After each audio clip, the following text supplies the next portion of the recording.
The Athletic says that the Blue Jackets have the 32nd ranked goaltending in the league. Are they right? Well, yes and no. And we're going to talk about that on today's Locked On Blue Jackets.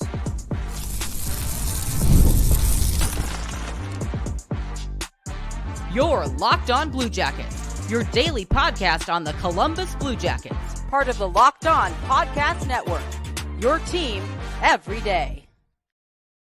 Hello and welcome to Locked On Blue Jackets, part of the Locked On Podcast Network, your team every day. I am, as always, your host, Jay Foster, here to give you the good, the bad, and the ugly about your favorite team and mine, the Columbus Blue Jackets. Before we get started, I want to thank everyone for making this your first listen of the day every single day. I am back. I have finished dying of whatever non-COVID illness I was suffering from last week. Thanks for hanging in there and being patient with the lack of episodes, but I'm back right now, and we're going to talk goaltending. In today's episode. Before we do that, I want to just let everyone know that today's episode is brought to you by FanDuel. Make every moment more, because this summer, FanDuel is hooking up all customers with a boost or a bonus daily. There's something for everyone every day, all summer long. Just visit FanDuel.com to get started. And let's get started here with, I got an email a couple of weeks ago now that I have been trying to get to for like 2 weeks. From one of my wonderful everydayers, Morgan, who wanted me to talk about, rather, the fact that the Blue Jackets were ranked 32nd out of 32 teams for the Athletics goaltending ranking of this offseason. And initially, I was like, oh, that's bad ranking. How are the Blue Jackets worse than, let's say, the Sharks? But I thought about it. I did a little bit of research. I read the actual article as well, and I still don't know that I would say 32nd out of 32 teams, but the goaltending situation in Columbus is it's not ideal. So what we're going to do is we're going to do kind of like what they did in the article, is we're going to split the goaltending into 3 sections. We're going to talk about the performance right now. We're going to talk about the prospects in the future, and then we're going to talk about the cap situation for goaltending. Because that's where it's a spoiler alert. That's the worst part for the Blue Jackets. So let's kind of just talk about the goaltending for the Blue Jackets last year, which wasn't great, but was much better than the goaltending the year before. And like that's kind of all I hoped for last year was, can we just be better than the year before? And turns out the answer is yes, they can, but not by a whole lot. So last season, so the 23-24 season, the Blue Jackets had the second highest goals against per game at 3.63. That means they were allowing over 3.5 goals per game every game, or, on average, which sounds bad. However, that is almost a half a goal better than they were the previous season. So the season before that, the 22-23 season, the Blue Jackets were, again, the second worst team in the NHL at goals against per game, but instead of 3.65 or whatever it was, they allowed 4.01. So they were allowing over 4 goals a game on average, as opposed to this season, where they allowed not significantly less, but 3.63, not 3.65. So there was marked improvement. Still wasn't as good as like where they needed to be, but it was better. And a lot of the individual performances were better as well. Let's go ahead and let's talk about the big name first. Elvis Merzlikins went 13-7-8, had a 3.45 goals against average and an 897 save percentage last season. The season before that, he went 7-18-2, had a goals against average of 4.23, a save percentage of 0.876, and here's the kicker, was statistically the second worst goalie in the entire NHL. It's not great. It's not looking great out here for our pal Elvis. In terms of this year and kind of where he stacks up, if I flip to save percentage and have the worst save percentage for players that played, let's say, more than 10 games, Elvis actually came in above guys like Antti Ranta, who was strong with Carolina the season before, struggled. He came in higher than Arvid Soderblom in Chicago, which kind of makes sense. Dan Vladar in Calgary, John Gibson in Anaheim had a worse save percentage than him, which surprised me because I thought John Gibson was, I don't know, I liked John Gibson as a goalie a lot. Had a better save percentage than Jonas Korpisalo, Ilya Samsonov in Toronto, Darcy Kemper in Washington, Vitek Vanacek in New Jersey, all of these guys, Ville Husso in Detroit, Nico Dawes, Marc-Andre Fleury had a worse save percentage than him, Jake Allen in Montreal and then New Jersey, Casey DeSmith in Vancouver, Karel Vejmelka in Arizona, Georgiev in Colorado, all of these guys. Okay, well, those last two guys tied with Elvis. Georgiev somehow, despite having an .897 save percentage, managed to win almost 40 games this season, which I think is probably a testament to how good Colorado is as opposed to how good Georgiev is. But my point is, Elvis was not, like, statistically the worst goalie in the league all season long. He showed improvements. I thought he had flashes this season, and like significant flashes as well, not just like he had one good game and then the wheels fell off. Like he would have stretches of being really quite good, and then obviously, you know, things would happen. But just for example here, between 3 games here, had a .950, a .929, and a .929. Wheels fell off the bus against Montreal. We won't talk about that. And then had a .946 against Ottawa. So that's 4 out of 5 games. Had strong. He got the first shutout for the Blue Jackets in like 2 seasons against the St. Louis Blues. 21 save shutout. You know, he showed flashes. He had a .900 save percentage against Vancouver. You know, he had a 41 save performance against Ottawa. Like he was a .974 against New Jersey. Like he had good games, and he had more good games than he had bad games. I feel like I didn't look into the specific numbers of that, so I could be wrong, but I feel like Elvis had more games where he was like a league average goaltender than not. But I feel like his poor games were really poor. Like the Montreal game that I just talked about there, that was he allowed 3 goals on 4 shots in the first like 3 minutes of the game, you know, and then the Blue Jackets lose 3-0. So like that's the kind of luck that this team had last season. So Elvis, better than last year, still not performing to the cap, which is a problem that we'll talk about kind of in a little while here. But I want to just kind of briefly touch on the other goalies that played significant time for the Blue Jackets this season. So one of those was Daniil Tarasov, who got his first NHL win this season, I believe, after last season playing, I think, 4. No, excuse me. I am a season ahead. He had 8 wins, 11 losses, and 3 overtime losses. The goals against average of .318 and a save percentage of .908. Really recovered from the season before that, where he, I don't think, was 100% basically ever.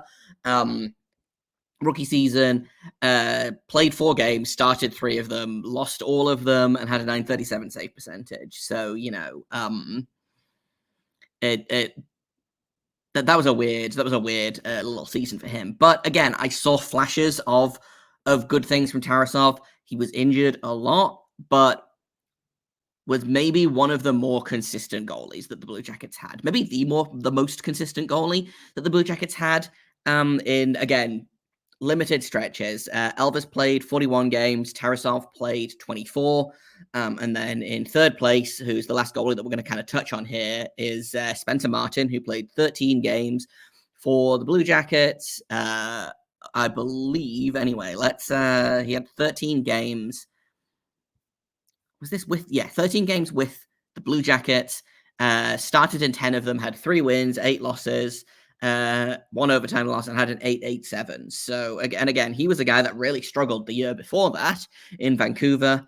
Blue Jackets picked him up on waivers, then I believe put him back on waivers, in the Carolina Hurricanes picked him up, where he did play against the Blue Jackets, and I believe got the win in that game. But the Blue Jackets had more solid goaltending this year than they had in the previous season, but still not as good as where it needed to be. I still don't know that I would consider this the 32nd worst goaltending in the league last season, especially when you look at what, for example, Ottawa was dealing with the Jonas Korpisalo of it all, you know. So I don't know that I would agree with. With that ranking right there. So they had them, actually, I believe they had them ranked 30th overall for present goaltending. And I'm just going to go out and say I assume that Ottawa was worse, and I don't know, maybe New Jersey had a worse goaltending, because looking at that, all 3 of their goalies that they mainly used last season did not have great results. So goaltending 30th. I maybe would have argued for a couple of places higher, just based on like grading on a curve, maybe, but it is what it is. Next up, we are going to talk about goaltending prospects, because this was the area where the Blue Jackets ranked the highest, but was in the weighted ranking that they were doing is actually the least important, which is frustrating. But we'll talk about that in just a second here on Locked On Blue Jackets. First, I've got to tell you about Indeed, because we're driven by the search for better, but when it comes to hiring, the best way to search for a candidate isn't actually to search at all. Don't search, match. With Indeed, it does it all for you. You can ditch the busy work. You can use Indeed for scheduling, screening, and messaging. It doesn't help you hire faster, it helps you hire better. 93% of employers agree that Indeed delivers the highest quality matches compared to other job sites, according to a recent survey.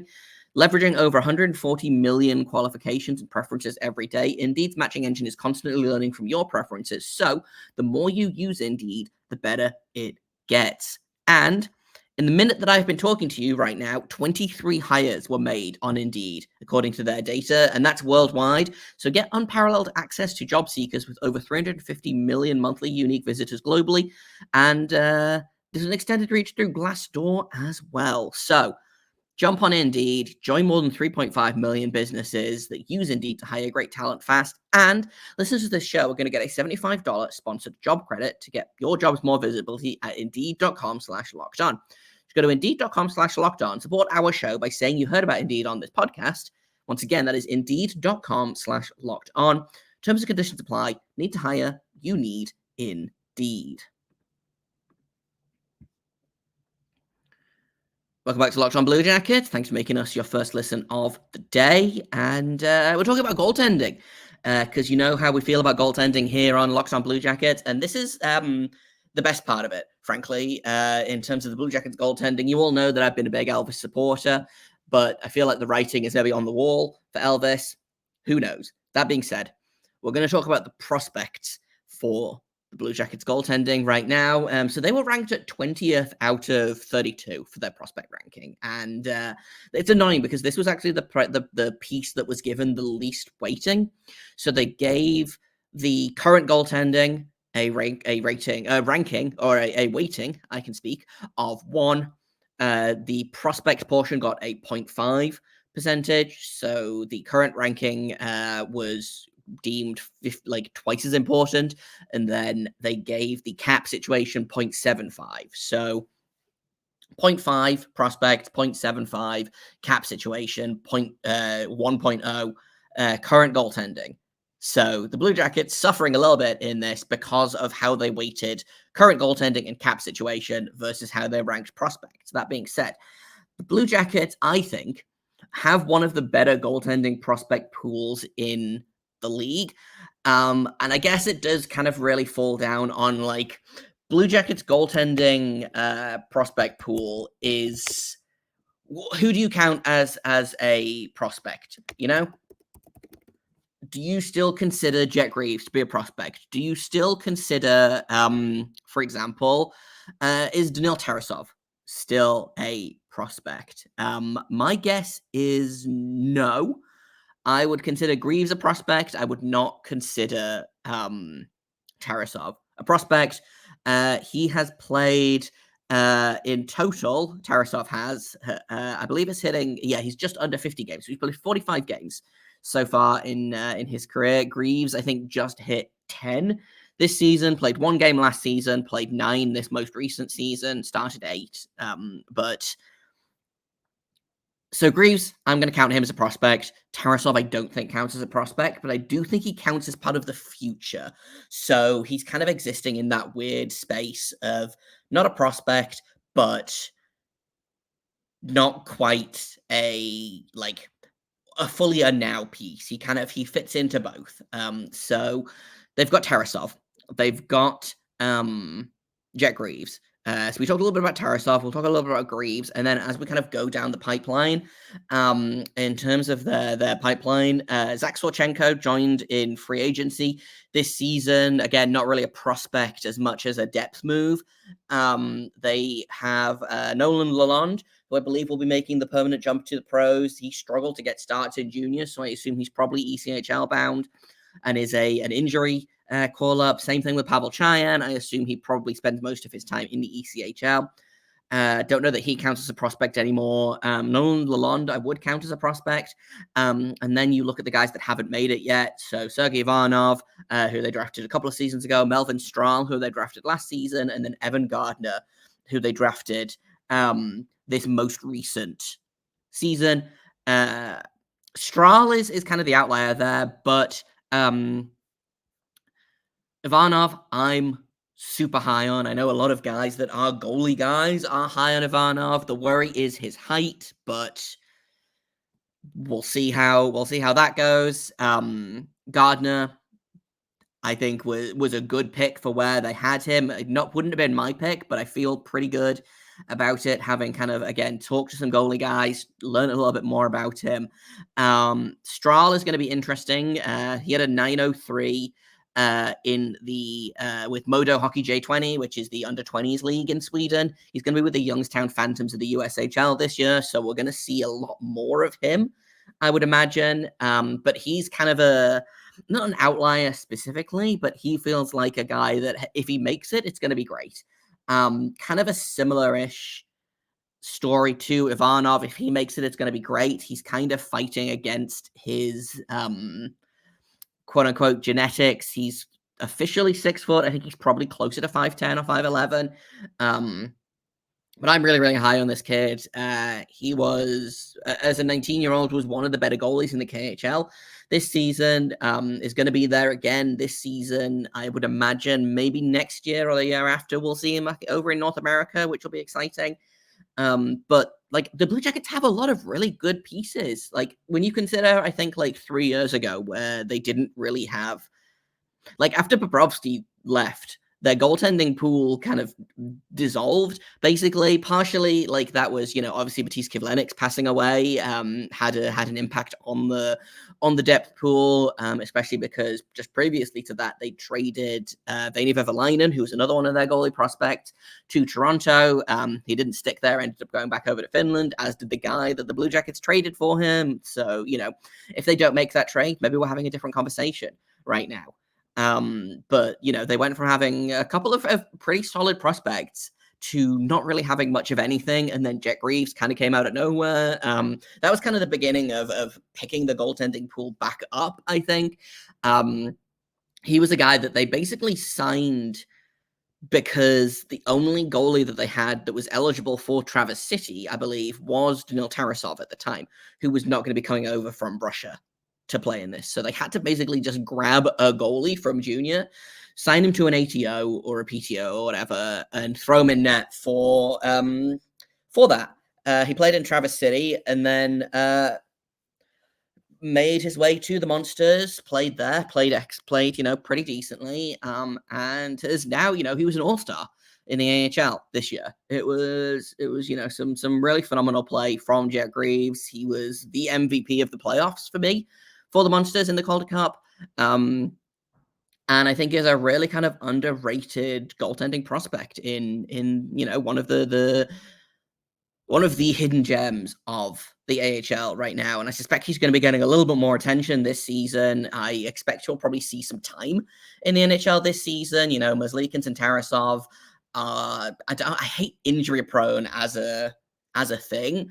But Elvis misses a lot of time. Tarasov has missed a lot of time. I don't know that either of them you could consider injury prone, especially because I feel like Elvis specifically has been missing a lot of time for like different things. So illness or minor injuries, or, he'll have a niggle, he'll pick up a minor tweak, something.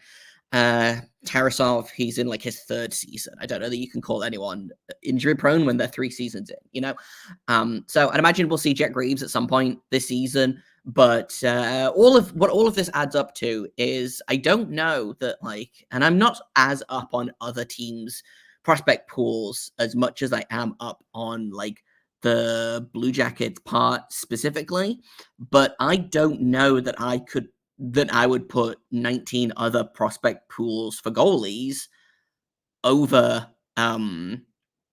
Columbus. So one that I'm looking at here is the Pittsburgh Penguins were ranked 18th. I'm a big fan of Yoel Blomqvist. I don't know that I would have Blomqvist over Greaves. The LA Kings are better. Yes, that makes sense. The Blackhawks, apparently, I am fascinated by the Blackhawks prospect pool, especially with goalies, is because it feels like it's a real kind of boom or bust situation. So, and I could go down this list, like the Flyers, sure. There's a lot of, again, question marks in terms of what they're going to do with their goaltending, but I think Sam Ersson had a fine season for, someone that was essentially just kind of thrown into the starters role, and they were like, hey, good luck, pal. But yeah, I don't know that I would put 19 other prospect pools over the Blue Jackets prospect pool when it comes to goaltending. I don't know that I would have them top 10 necessarily without kind of, again, just sitting down and being like, right, okay, are we counting, who are we counting in this in terms of prospects? I think for me, Calgary is one that obviously stands out. Minnesota stands out. Potentially Detroit. Nashville is another one that stands out. There's some teams out there with prospect pools that I am like, okay, yeah, no, those are definitely better than the Blue Jackets because of either one prospect or just because they have, 2 or 3 annoyingly good prospects that are not world beating, but would you rather have 1 A+ prospect or 3 B+ prospects when it comes to goaltending? So I maintain that I don't know that I would have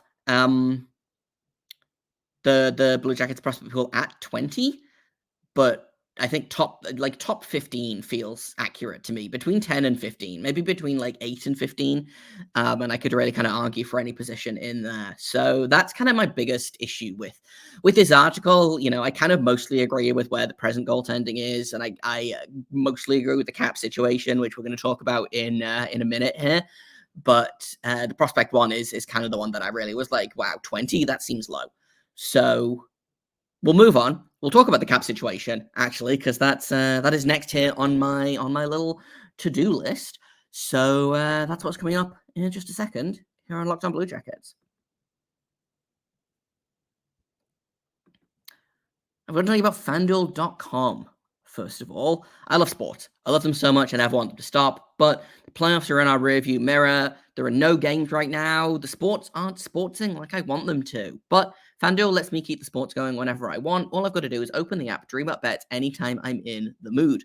This summer, FanDuel is hooking up all customers with a booster or bonus every single day. That's right. There's something for everyone every day, all summer long. So if you want to put some money on Elvis Merzlikins winning the Vezina, for example, I don't know that I would do that, but that is something you could do at FanDuel.com. So head on over there. Once again, that's FanDuel.com. Start making the most out of your summer.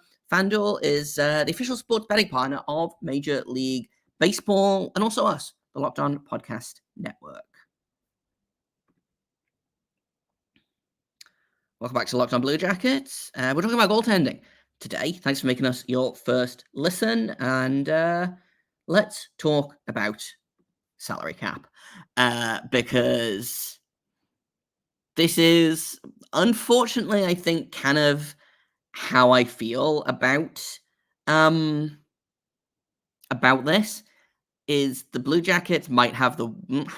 See, I don't even know that they have the worst salary cap for the goaltending in the NHL. They were ranked as 32nd in this list, which was just for reference by Sean McIndoe, Scott Wheeler, and Jesse Granger, and they had them ranked as 32nd at $5.4 million for the next 3 seasons. You probably couldn't give Merzlikins away for free right now.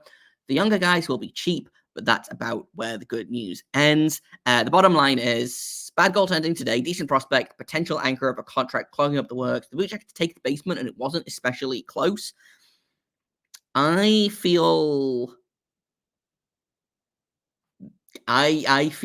like sure about that.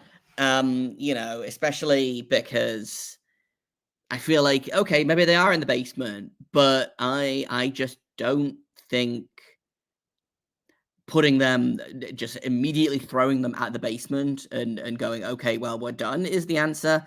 That being said, in terms of goaltending, it's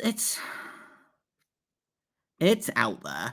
Like I said, they're paying $5.4 million to Merzlikins for the next 3 seasons, which is...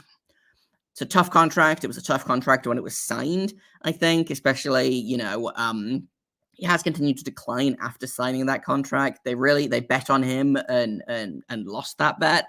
That being said, Danil Tarasov is only making just over $1 million this season. He'll be an RFA next season, but I don't know that he'll be up for much of a raise, unless, again, something happens with the Merzlikins of it all. In terms of non-roster goaltenders, Jet Greaves just got a 2-year extension, so they don't need to worry about him.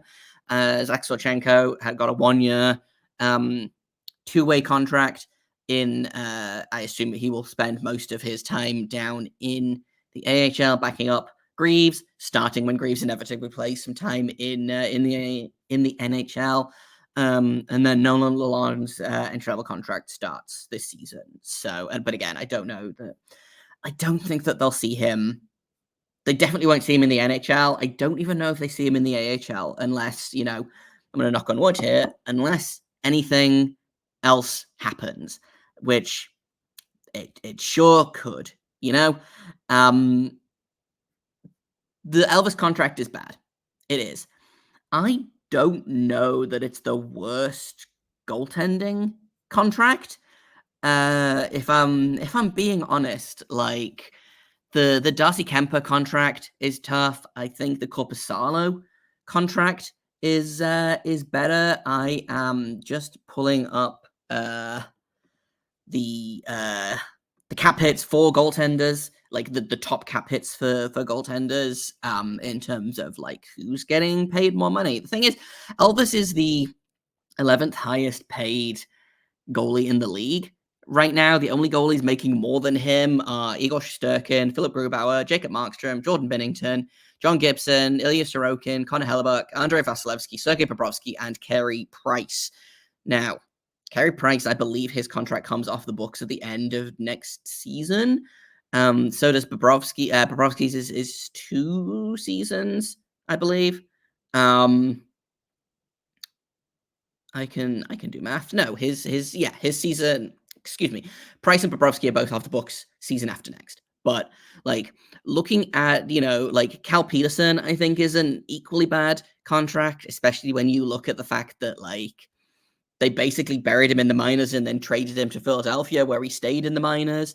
I think Jack Campbell got bought out, I believe, so I don't know that he counts, but that was a bad contract. There's some contracts here that maybe not as I don't know. Elvis is it's a bad contract. It's not a good contract. I don't know that it is like far and away the worst contract in the NHL, especially when it comes to goaltending. But I could be, you could argue your case there, and I probably wouldn't argue too hard. But just immediately saying, "Oh, that's the worst," and it's not close, feels very kind of. Listen, we'll see. He needs to be better this year. He really does. Depending on, I think I have given Elvis a lot of grace. I've given him a lot of the benefit of the doubt. I still think that, the passing off Kivlenix affected him deeply. And I think that he has, struggled on and off the ice for those reasons. And I think he's been suffering in front of with a just miserable defensive team in front of him. So I'm looking for the defense. If the defense is better this season, which I'm hoping it will be, because God, it can't get much worse, we should see a better Elvis.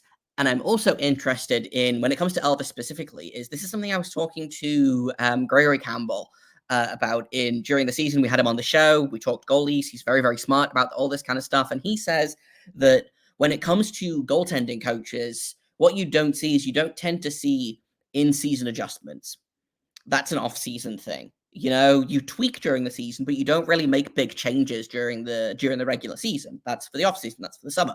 This is going to be the first summer with like the full prep for Nicholas Backstrom. Not Nicholas Backstrom, their goalie coach.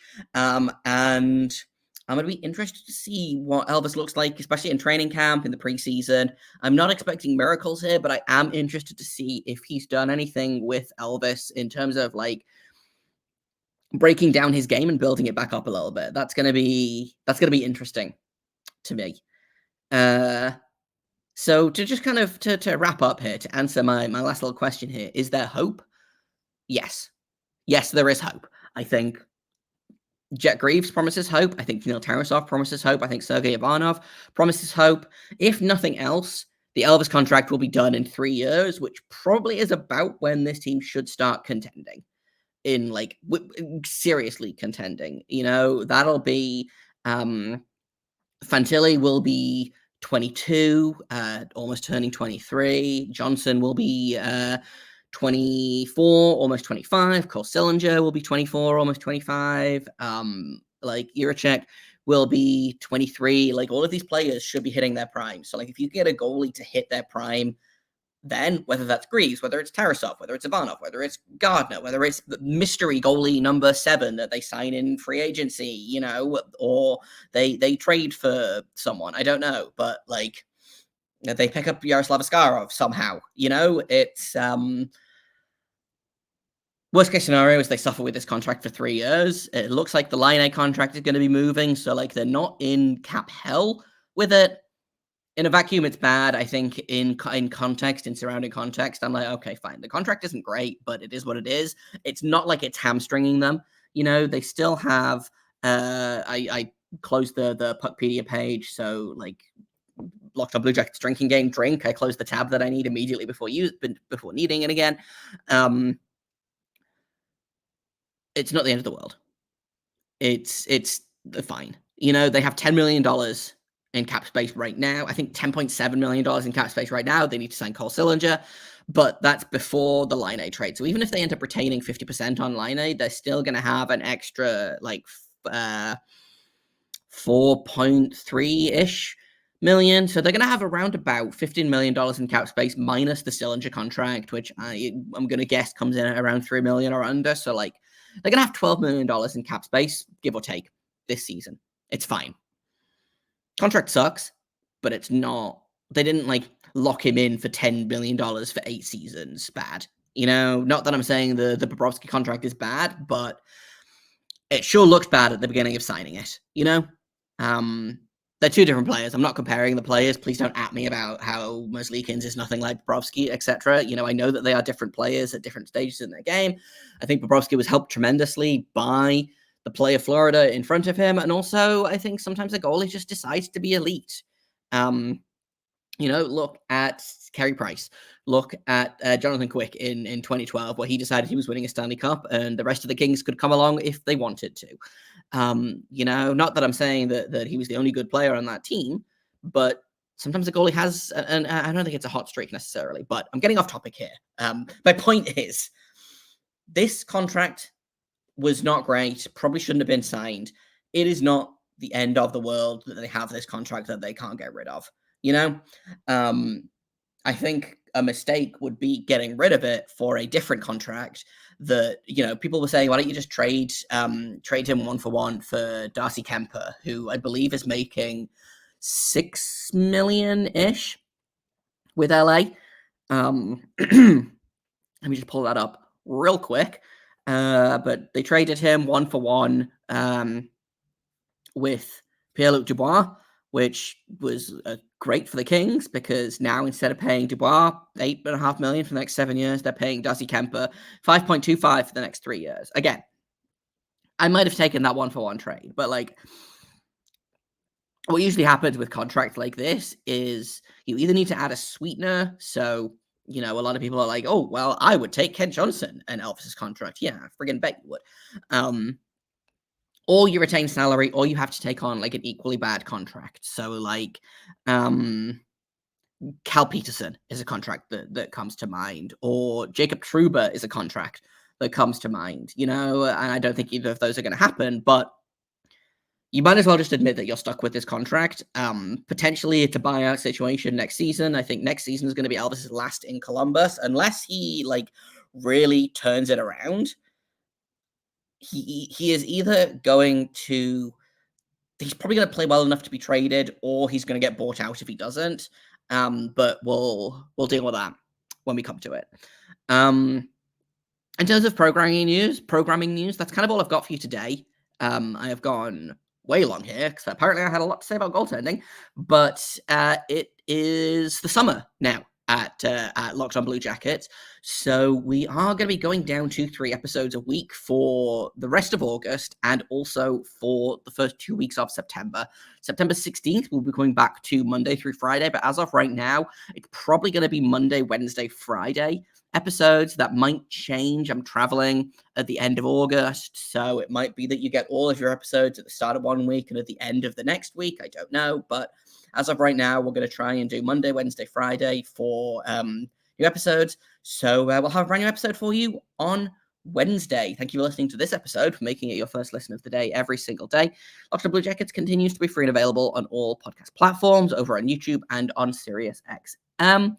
Thank you once again for listening. I've been Jay Foster. You can find me on Twitter at _Jacob Foster, JAKOBFORSTER. You can find the show at LO_Blue Jackets. If you have comments, questions, criticisms, if you have ideas for episodes, like this one that Morgan emailed me, which I loved and had a lot of fun doing, you can send those over to lockedonbluejackets@gmail.com. I actually have another one of those in the haymaker, or the harvester, or I can't think what the word is right now. It's tired and it's late. I'm tired and it's late. But we're going to be talking about Adam Fantilli on Wednesday's episode, and what the development plan should look like for him this season. And that is from another one of my wonderful everydayers. So we're going to talk about that on Wednesday. Until then, make sure you stay locked on.